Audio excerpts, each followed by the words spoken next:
Hello everyone, welcome back to my channel. তো আজকে আমি অনেকদিন ধরে ঘুরতে যাওয়া হয় না বলে বাড়ি থেকে বেরোলাম। তো দেখি কতদূর যাওয়া যায়।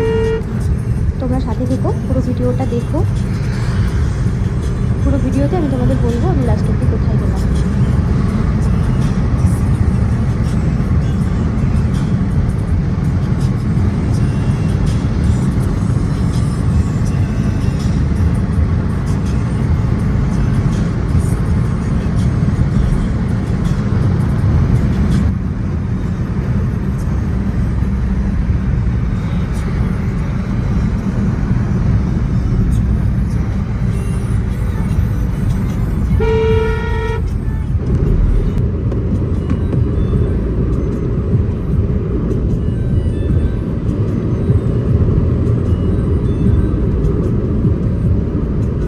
বৃষ্টির মতো কুয়াশা পড়ছে।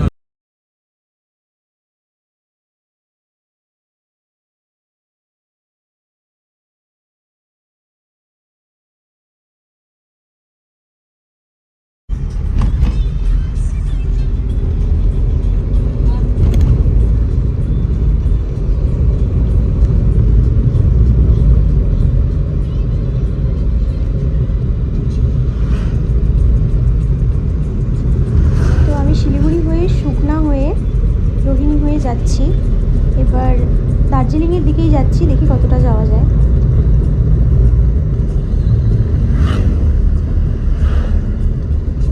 অ্যাকচুয়ালি বাবারা বেরিয়েছিল কাজে, তো যেহেতু অনেক দিন ধরে আমার ঘুরতে যাওয়া হয় না বা অনেক বেরোনো হয় না, তো সেই জন্য আমিও বেরিয়ে গেছিলাম ওদের সাথে। অপশান থাকলে তো ঘুরতে বাধা নেই। চলো তোমরা সাথে থেকো, পুরোটা দেখো।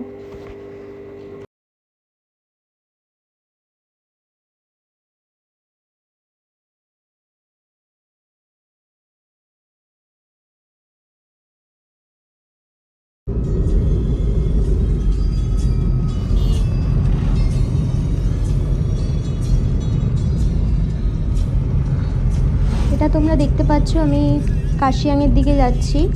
তো কাশিয়াং ভিউ পয়েন্টে আমার দাঁড়ানো হয়নি, যেহেতু একটু তাড়া ছিল বাবাদের। তো কাশিয়াং ভিউ পয়েন্টে দাঁড়াইনি। দেখি কোথায় গিয়ে দাঁড়াই, কোথাও না কোথাও তো রাস্তায় দাঁড়াতেই হবে, একভাবে যেতেও ভালো লাগে না।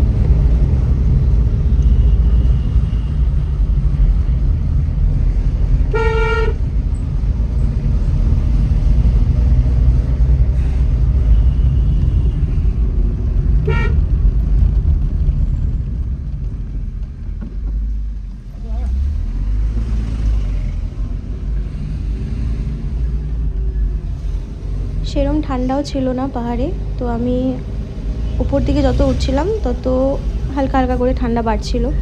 কাশিয়াংয়ের দিকে তেমন ঠান্ডা ছিল না, তবে কাশিয়াংয়ের থেকে তুলনামূলকভাবে জলপাইগুড়ি শিলিগুড়িতেই ঠান্ডা বেশি ছিল। তোমাদের এতক্ষণ দেখালাম কাশিয়াং অবধি আসার যে রুটটা। তো রোহিণীতে আসার আগে আমরা একটা জ্যামে পড়েছিলাম, তো ওর জন্য আমাদের অনেকটা লেট হয়ে গেল। 1:30টার সময় আমরা জলপাইগুড়ি থেকে রওনা দিয়ে দিয়েছিলাম, তবুও এতক্ষণ লাগলো। তো ফাইনালি তো রাস্তায় একটু দাঁড়াতে হয়। তবু মনে হচ্ছে আজকে সোনাডা অবধি যেতে পারবো, যেহেতু বিকেলের মধ্যে আমাকে ব্যাক করতে হবে। চলো তবে এখন একটু চা খাবো, চা খাওয়ার জন্য একটু দাঁড়ালাম। চলো বাকিটাও তোমাদের দেখাই, সঙ্গে রিফ্রেশমেন্টের জন্য এই চাটা নেওয়া।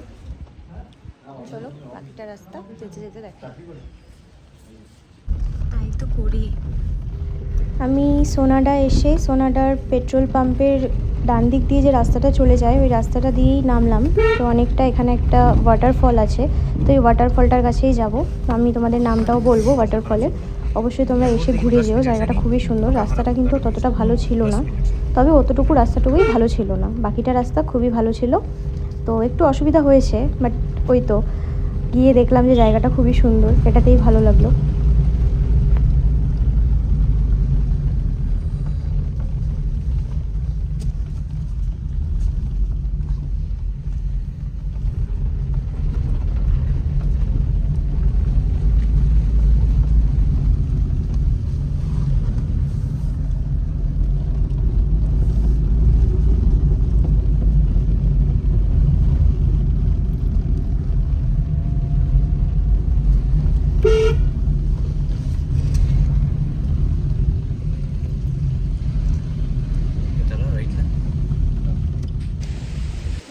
ফাইনালি চলে আসলাম সোনাডার নিচে।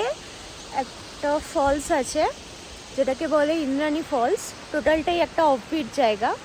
চলো তোমাদের একবার জায়গাটা দেখিয়ে দিই। ভীষণ সুন্দর ওয়েদার আর ভীষণ সুন্দর ওয়াটারফল। আমি পুরোটা দেখাচ্ছি, একবার তোমরা দেখে নাও। পারলে অবশ্যই তোমরা এই জায়গাটায় এসো, খুব ভালো লাগবে।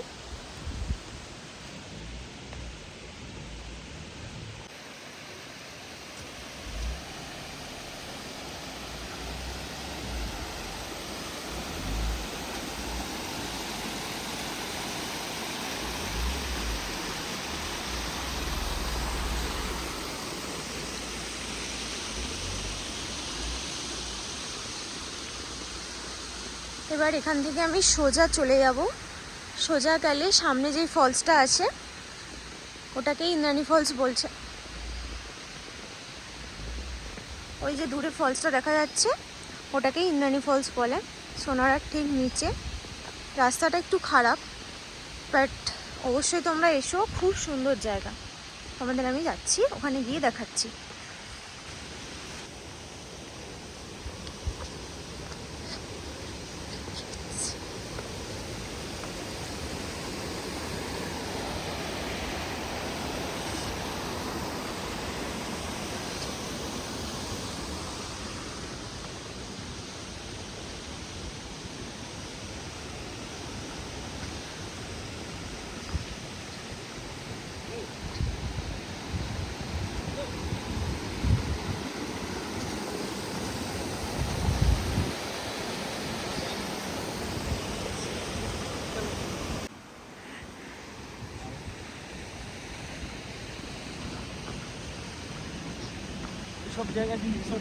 এই জায়গাটা কিন্তু আমার জাস্ট দারুণ লেগেছে। তবে এই ওয়াটারফলটার সামনে আসতে আমার একটু অসুবিধেই হয়েছে।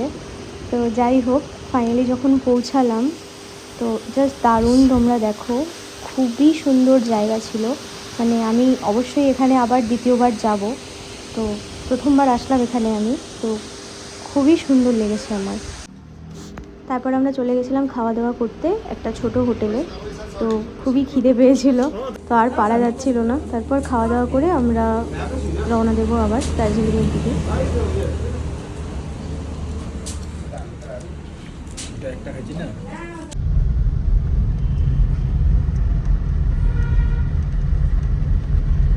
এই যে স্টেশন।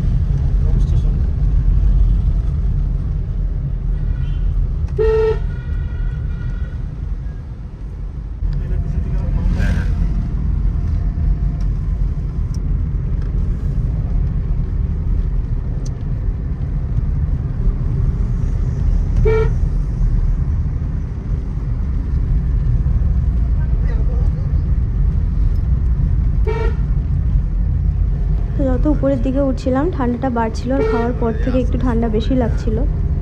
তো দার্জিলিং অবধি যাব আমরা, যেহেতু আমাকে তাড়াতাড়ি ফিরতে হবে। তো দার্জিলিংয়ের বেশি আগে যেতে পারবো না, নাহলে ফেরাটা মুশকিল হয়ে যাবে। এটা ছিল দার্জিলিংয়ের সেই বিখ্যাত চার্চ, যেটা ম্যাল রোড যেতে গিয়ে আগে পড়ে। তো এখানে আমরা একটু দাঁড়িয়েছিলাম, তারপর আমরা গেছিলাম ম্যাল রোডের দিকে।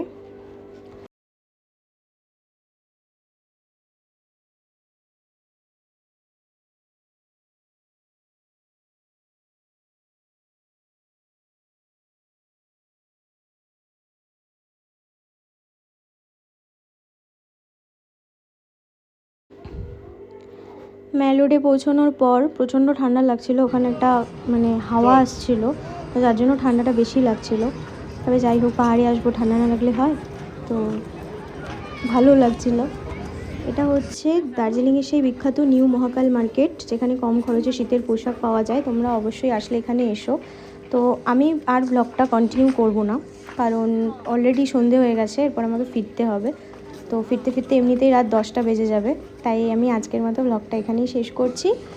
দেখা হবে পরের ভিডিওতে। তখন তোমরা ভালো থেকো, সুস্থ থেকো। Bye bye.